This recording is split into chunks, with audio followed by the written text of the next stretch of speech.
Portanto, de novo, trarei acusações contra vós, diz o Senhor, e trarei acusações até mesmo contra os vossos netos. Ide às ilhas de Quitim e vede, enviai emissários a Quedar e atentai bem, vede se jamais sucedeu coisa semelhante. Por acaso houve alguma nação que tenha trocado os seus deuses, embora nem fossem deuses? Mas o meu povo trocou a sua glória por aquilo que é imprestável. Espantai-vos disso, ó céus, e horrorizai-vos. Ficai verdadeiramente desolados, diz o Senhor, porque o meu povo cometeu 2 delitos. Eles me abandonaram a fonte de águas vivas e cavaram para si cisternas furadas, que não retêm água. Por acaso Israel é um escravo? É ele um escravo nascido em casa? Então, por que se tornou presa? Os leões rugiram e urraram contra ele. Fizeram da terra dele uma desolação. Queimaram suas cidades e ninguém habita nelas. Até mesmo os filhos de Mênfis e de Tafanes rasparam o alto da tua cabeça. Por acaso não foste tu que fizeste isto a ti mesmo, ao abandonares o Senhor, teu Deus, quando Ele te guiava pelo caminho?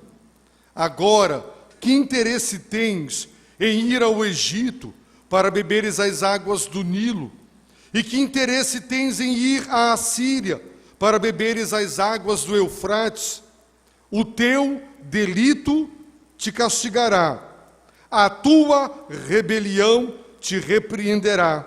Sabe e vê que má e amarga coisa é teres abandonado o Senhor teu Deus e não teres temor de mim, diz o Senhor dos exércitos. Pai, concede-nos graça para ouvir a tua palavra. Tem misericórdia de cada um de nós, Senhor. Visita o nosso coração. Em nome de Jesus. Amém.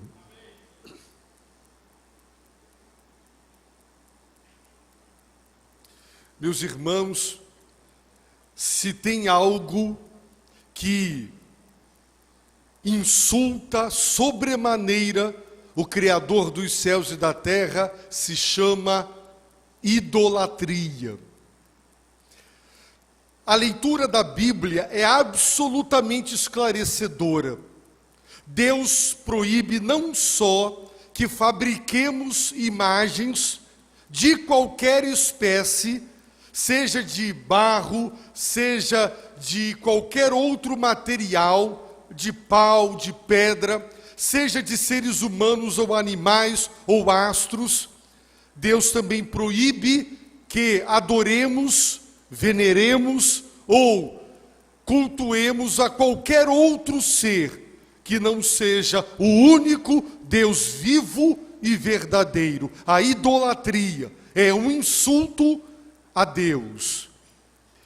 E esse pecado é um pecado que tem assolado a humanidade. A humanidade é uma humanidade idólatra. O nosso país é um país idólatra. Em muitos países a idolatria é tamanha.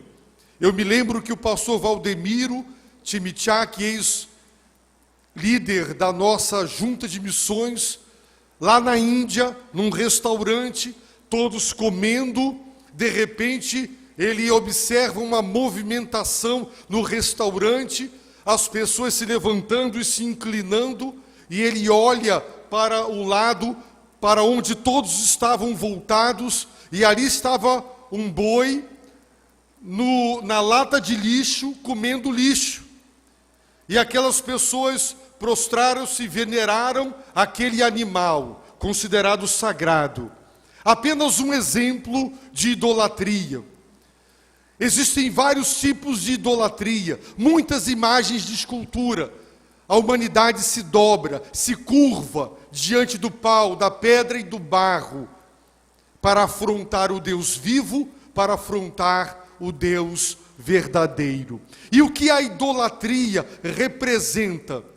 O Senhor, através de Jeremias, ele faz um lamento profundo e ele deixa claro que ele julgará o seu povo, porque se os povos pagãos idólatras, por ignorarem a palavra de Deus, são idólatras, Israel, o povo de Deus, conhecia a palavra de Deus, conhecia os 10 mandamentos que dizem: eu te tirei da terra do Egito, eu sou o Senhor teu Deus, eu sou o único Senhor, não fabricarás imagem de esculturas, não adorarás. Eles conheciam a verdade, mas mesmo assim, eles se tornaram idólatras.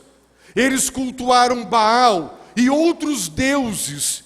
E no tempo de Jeremias, a idolatria no meio do povo de Deus havia chegado ao limite máximo do suportável, e agora Deus se volta contra o seu povo, lamentando esta atitude ignorante e de rebeldia. E Deus está conclamando os céus para ficarem horrorizados, os anjos, os exércitos celestiais. Ele faz a seguinte pergunta: ide às ilhas de Quitim, que ficavam no ocidente, ou seja, viagem para o ocidente, ou viagem para Quedar, ou mandem emissários. Quedar ficava ao oriente. Então Deus está dizendo: mandem emissários para todo o ocidente e para todo o oriente, e vocês verão que todas as nações têm os seus próprios deuses, embora eles não sejam verdadeiros. Mas perguntem: alguma dessas nações trocaram os seus deuses por outros deuses, embora não sejam verdadeiros deuses? Não existem deuses, não existem divindades, só existe o único Deus vivo e verdadeiro. Mas mandem emissários para o ocidente e para o oriente, para constatar se alguma nação, ela trocou os seus deuses por outros deuses. E vocês verão que isso não aconteceu. Mas o meu povo trocou a sua glória. O meu povo que conhece a verdade revelada trocou o verdadeiro Deus por falsos deuses e se tornou idólatra. O meu povo trocou a sua glória. Deus é a glória do seu povo. A expressão glória de Deus indica o brilho do ser divino. A glória de Deus é o resplendor do próprio ser do Senhor. O povo de Deus trocou a sua glória, o Deus vivo, o Deus verdadeiro, por divindades inexistentes e por ídolos que são pau e pedra e nada mais. Embora hoje de manhã tenhamos considerado, baseado em Coríntios, que os demônios, eles se alojam nesses ídolos para receberem a adoração humana. Existem entidades espirituais malignas que se aproveitam desta inclinação humana, porque o homem é um ser espiritual, ele tem necessidade de prestar culto, e quando ele não dirige o seu culto ao verdadeiro Deus, ele adora ídolos, ele fabrica ídolos e ele adora ídolos. Tem coisa pior? Trocar o Deus vivo e verdadeiro por falsos deuses? O Senhor conclama os céus para ficarem horrorizados, para ficarem realmente espantados, ficarem desolados, porque Israel abandonou o Deus vivo, o Deus verdadeiro. E sabe uma outra analogia? Deus quer dizer o seguinte: o meu povo cometeu 2 pecados, 2 delitos, 2 grandes e graves erros. Sabe quais? Em primeiro lugar, eles me abandonaram. E quem sou eu? Eu sou a fonte de águas vivas. E o que eles fizeram? Qual foi o segundo erro? Eles foram atrás de ídolos. O que são os ídolos? São cisternas furadas que não retêm água. Quando se troca o Deus vivo e verdadeiro por um falso Deus, é como se um fazendeiro numa região semiárida, como a Palestina, trocasse a sua terra com uma fonte de água viva, com uma fonte de água potável, fluente, abundante, para regar a terra, para torná-la fértil, para alimentar e para dar de beber aos rebanhos. É como se um grande fazendeiro trocasse sua terra com uma fonte de água viva por uma outra terra, na qual ele tivesse que fazer uma cisterna, cavar imensos buracos, tentasse colocar um embolso nesses buracos, para que quando a água da chuva caísse, pudesse reter aquela água ali. Uma água que era parada, era uma água que ficava ali muito tempo, e o que é pior, aquelas cisternas, via de regra, rachavam, eram cisternas furadas, incapazes de reter a água. Pois é, ser idólatra equivale a rejeitar uma fonte de água viva para cavar uma cisterna para reter as águas da chuva, as águas pluviais, cisternas incapazes de reter as águas porque são furadas. Deus está dizendo: os falsos deuses não podem atender às necessidades do seu povo. Só o verdadeiro Deus preenche o nosso coração. Só o verdadeiro Deus é quem nos salva. Ele nos criou, todas as coisas procedem dele. Para ele vivemos, é por meio dele que subsistimos. Só Deus satisfaz a alma humana. É por isso que o grande teólogo Agostinho, ele declarou que no coração do homem há um vazio. Esse vazio é do tamanho de Deus. Só Deus pode preenchê-lo. Não há amor nessa vida, não há esposo, não existem filhos que podem satisfazer o coração humano. As pessoas vivem na ilusão de que elas encontrarão o grande amor de suas vidas, então elas serão felizes. E elas encontram esse amor, mas esse amor é um pecador, tanto quanto ela ou quanto ele, incapaz de atender às necessidades, todas as necessidades espirituais e do coração humano.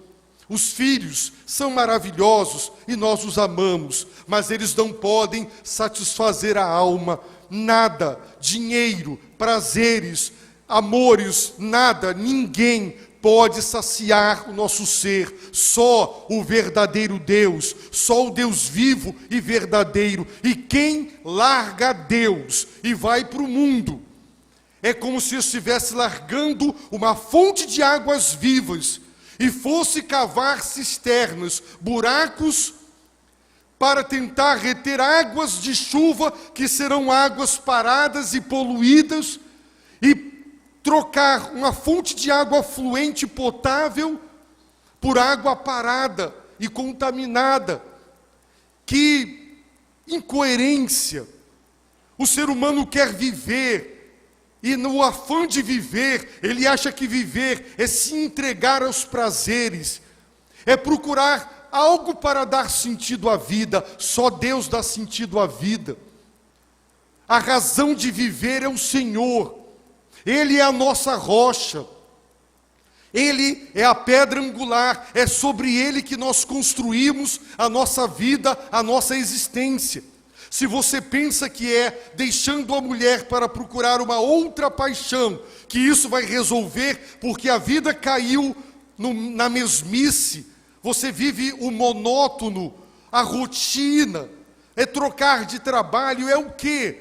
E as pessoas, seguindo o seu coração, vão trocando de amor em amor, só para novamente se enfadar e decepcionar e trocar novamente, e as pessoas passarão o resto da vida escravizados pelos seus prazeres, indo de cá para lá, de lá para cá, atrás do quê? De uma satisfação que só Deus pode dar. Por isso o Senhor está dizendo: ó céus, eu conclamo os céus na qualidade de testemunhas. Vejam que atitude incoerente. Observem que tolice, o meu povo me abandonou.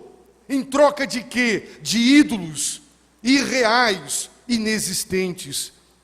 Talvez você não se sinta tentado a trocar a Deus por um ídolo, mas quando você é escravo do prazer, você idolatra o prazer. Quando você atropela Deus, a vontade de Deus, os mandamentos de Deus, para saciar os seus desejos, as paixões pecaminosas do seu coração, você está dizendo: o prazer é o meu ídolo, eu quero sacrificar a minha vida, a minha família, tudo no altar deste Deus chamado prazer, ou do Deus chamado Mamon, o dinheiro, e etc, e etc.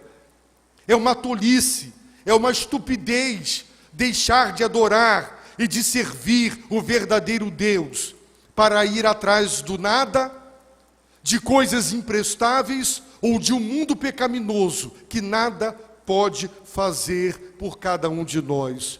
Só Deus satisfaz.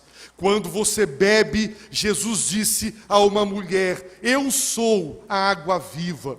Quem beber desta água, a água que da torneira ou do poço, voltará a ter sede. Mas quem beber da água que eu lhe der, nunca mais terá sede.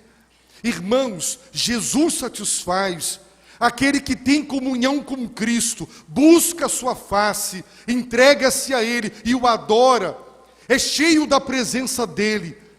E inundado pelo ser do Senhor, a nossa vida ganha razão, sentido, propósito. Sabemos de onde viemos, sabemos para onde vamos. A vida faz sentido para nós, porque Jesus Cristo satisfaz. Ele é a fonte da água viva. No entanto, muita gente tem abandonado a Deus pelos ídolos, pelos falsos deuses, irreais e mentirosos. O Senhor, então, quer apresentar para Judá, o reino do sul, um exemplo do reino do norte. Nós deveríamos ser capazes de aprender, inclusive, com os maus exemplos. Ao contemplar a vida de alguém que outrora era estável e que agora encontra-se caído, nós deveríamos aprender para não cair como ele caiu. Os exemplos estão aí para nos ensinar. Quantas pessoas estavam bem com Deus e hoje estão destruídos, em todos os sentidos de suas vidas. Deveríamos ter temor e tremor para não seguir os mesmos caminhos.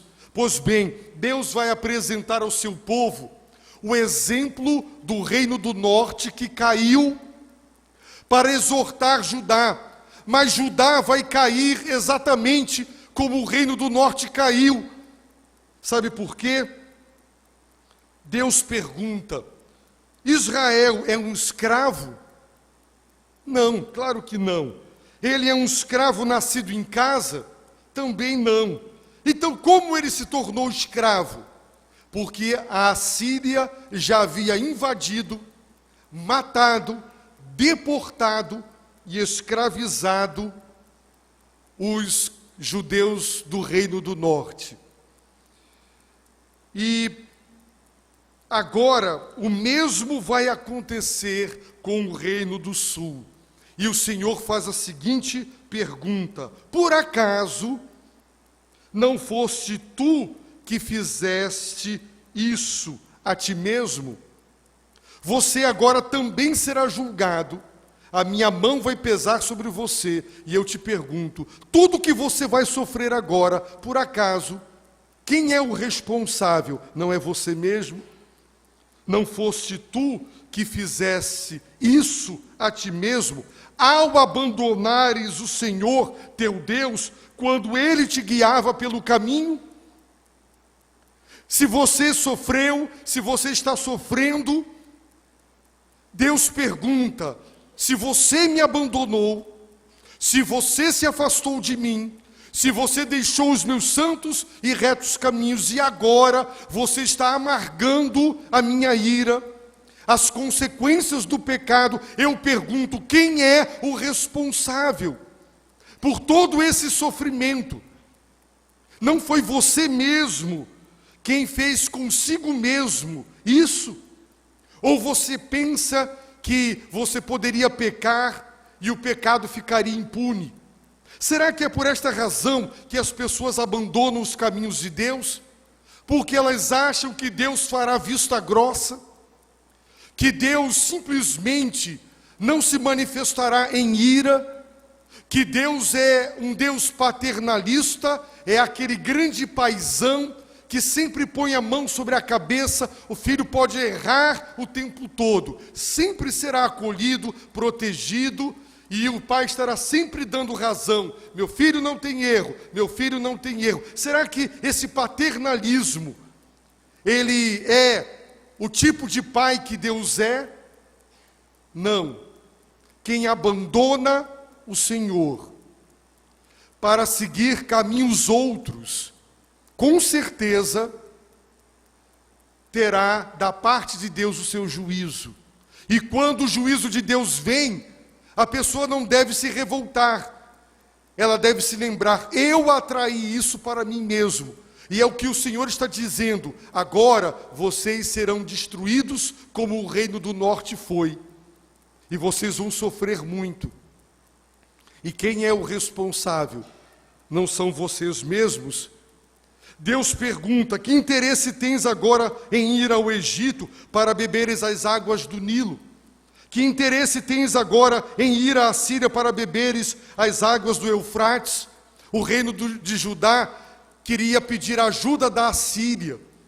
Na linguagem simbólica, ir ao Eufrates, aonde está a Síria, e beber das suas águas, ou seja, pedir ajuda militar da Assíria para se livrar da Babilônia. Ou ir ao Egito, beber das águas do Nilo, ir a Faraó e pedir ajuda para escapar das mãos da Babilônia.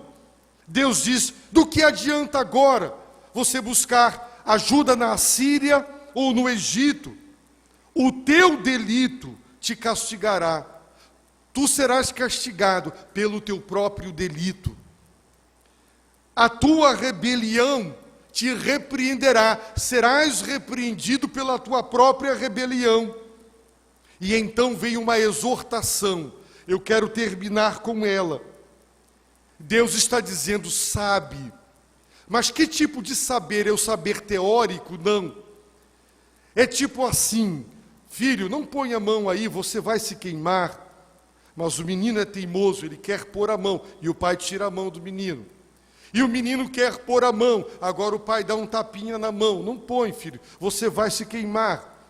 E depois de um tapinha mais forte, e depois de um tapão, a criança ainda quer pôr a mão, e ele diz: pode pôr a mão. E ele se queima. Aí o pai diz: agora aprende pela dor, pela experiência, sabe. Agora você sabe, não pela minha orientação, você sabe o quanto a dor da queimadura é horrível, você aprendeu. É um saber da experiência, é isso que Deus está dizendo. Sabe, vê, que má e amarga coisa é teres abandonado o Senhor teu Deus. Tem muita gente que ainda não sabe isso, que abandonar a Deus é uma coisa má, é uma coisa amarga.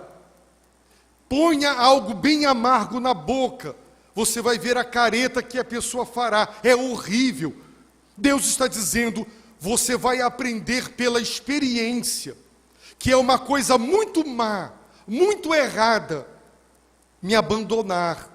Você vai saber pela experiência que é uma coisa amarga me deixar. Deixar o Deus vivo, abandonar o Deus vivo e não ter temor a mim. O que é que faz com que uma pessoa que conhece a palavra de Deus, a verdade de Deus, abandone Deus, os caminhos de Deus e vá para o mundo? O que é? É rebelião. E o Senhor está dizendo, o teu delito te castigará, a tua rebelião te repreenderá. Essa falta de temor, infelizmente o temor a Deus está ausente do coração de muitos crentes. E de muita gente não tem temor, acha que Deus é um banana, acha que Deus é igual aquele pai que diz, meu filho, você vai apanhar se errar, mas o pai não faz nada, ele é frouxo. E muita gente pensa que Deus é assim. E então, tem muito crente que não tem temor a Deus. Ele pensa assim, eu vou fazer o que eu quiser, e Deus não vai se meter nisso. E a hora que eu quiser voltar, Ele vai me receber. É assim que o diabo põe na cabeça de muita gente. E por isso, pela falta de temor, de respeito para com o Deus vivo e verdadeiro, muita gente abandona os santos e retos caminhos do Senhor e vai para o mundo. E vai depois aprender pela experiência que abandonar a Deus é uma coisa má. Abandonar a Deus é uma coisa amarga. Não temer a Deus e evitar o mal é algo terrível. Ele é o Senhor dos exércitos. Por isso, nesta noite eu quero lhe perguntar, a quem você adora? O Deus vivo e verdadeiro, o Pai de nosso Senhor e Salvador Jesus Cristo? Ele disse, segundo o Evangelho de João, eu subo para meu Pai e vosso Pai, eu subo para o meu Deus e o vosso Deus.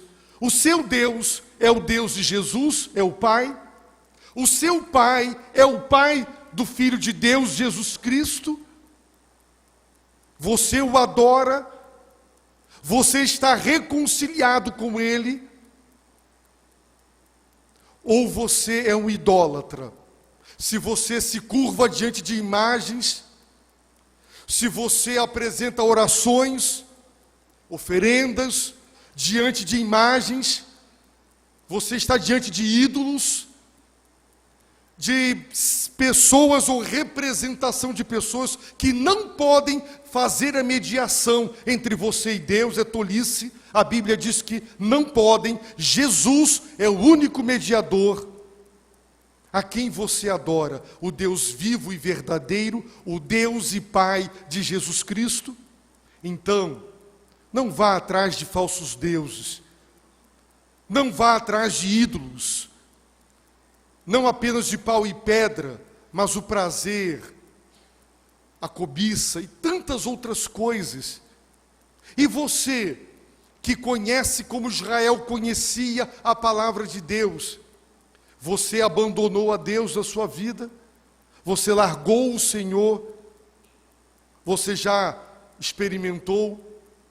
Já aprendeu pela experiência que é uma coisa má e amarga largar a Deus? A Bíblia diz que aquele que conhece a verdade, conhece a palavra e vive na desobediência, o estado último se tornará pior do que aquele primeiro estado. Era muito melhor não conhecer o caminho da justiça, era melhor jamais ter ouvido falar de Cristo e conhecer a palavra, do que depois abandonar o Deus vivo e verdadeiro.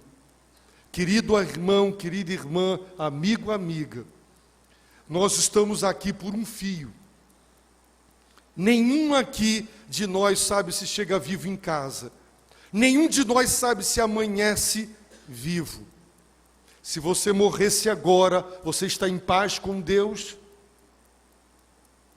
É o verdadeiro Deus que você tem adorado? Você anda nos caminhos do Senhor? Então, nesta noite, se você está longe de Deus, volte para Deus, o Deus vivo e verdadeiro. E só tem um caminho de volta. Jesus Cristo, ele disse: eu sou o caminho, eu sou a verdade, eu sou a vida. Só tem um caminho de volta para Deus, Jesus Cristo. Se você é idólatra, se você pensa que chegará a Deus pela mediação de outras pessoas, você está se enganando. Jesus Cristo nos deu o seu nome. Ele é o mediador, não há outro que possa nos ligar ao Pai, só Ele.